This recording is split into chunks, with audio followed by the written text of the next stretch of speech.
How do I get this toolbar out of the way? There we go. Okay, so we are talking about protein today. So kind of like Sheila was saying, one of the goals that Sheila had is that we really were working on uh, increasing the amount of protein that you're eating. Okay, so just a rule of thumb to kind of get you girls started, how you want to structure your day, and the program already does this for you. Okay, so if you're eating a good portion of protein at breakfast, lunch, and dinner, and you're following that half cup, or if it's like cottage cheese or something, it'll tell you more. But you're getting anywhere between usually 25 to 35 grams of protein. Okay. And the goal is 30 grams plus at breakfast, lunch, and dinner. And then if you're incorporating two snacks, it's anywhere between 15 and 20 grams. And so on average, a woman that wants to lose weight and do all the things that we're going to talk about, around 120 grams of protein a day is ideal.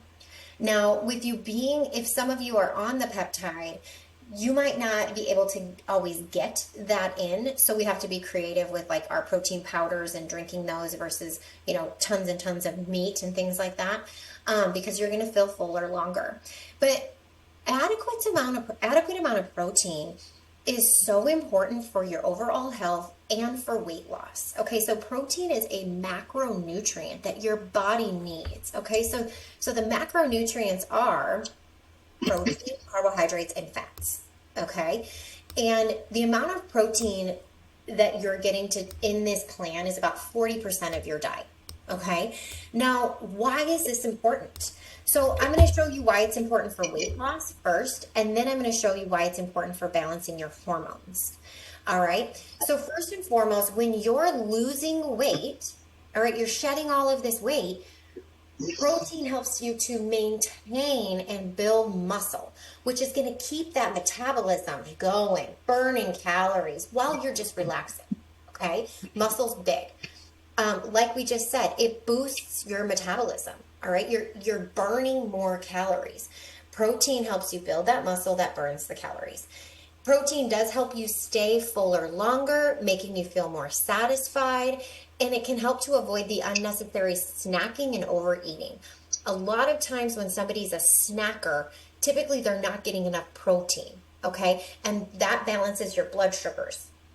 All right, so the other thing is that protein itself, when your body's breaking down, let's say you eat like chicken breast or something like that, your body actually uses energy, which is calories, to break down that chicken. So just by eating higher protein foods, you're actually burning more calories. This is called your resting metabolic rate. All of us have a resting metabolic rate. I would say it's probably anywhere between 13 and 1500 calories a day, that just by digesting and being and all of that, your body burns calories. But when we bring in healthier food, it burns even more to digest them.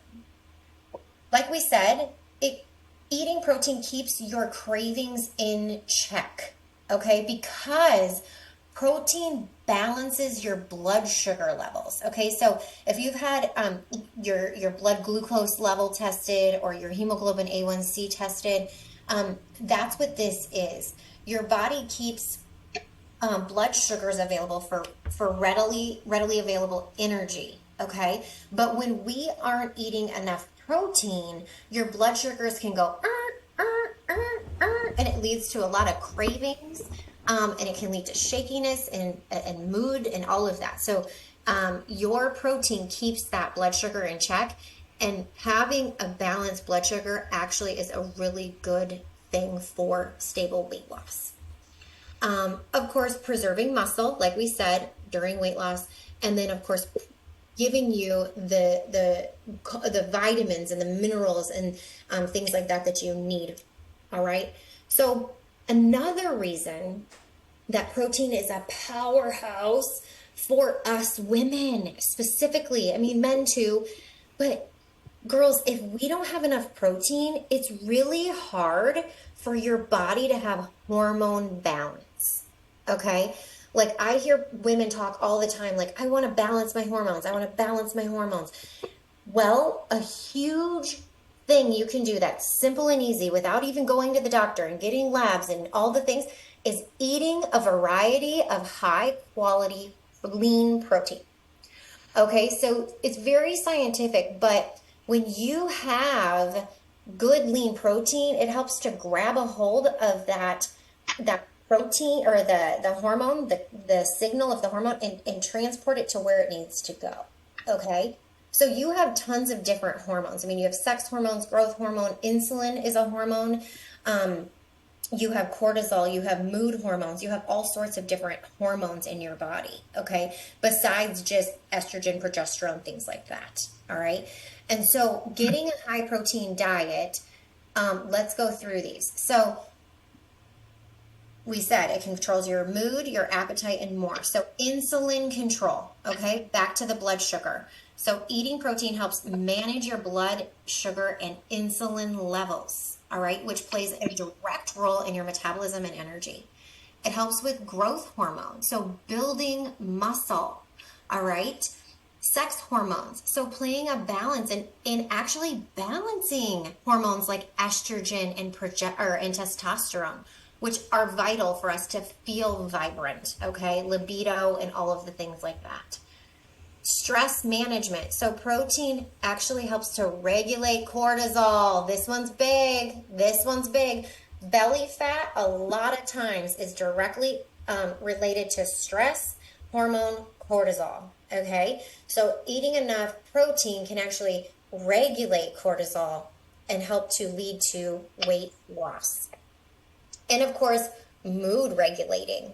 All right? So as you get these good proteins, we have neurotransmitters like serotonin and dopamine, which actually help you regulate your mood and your appetite. So getting variety is definitely key, but these are more reasons why we want to make sure that we're prioritizing the amount of protein that we're getting.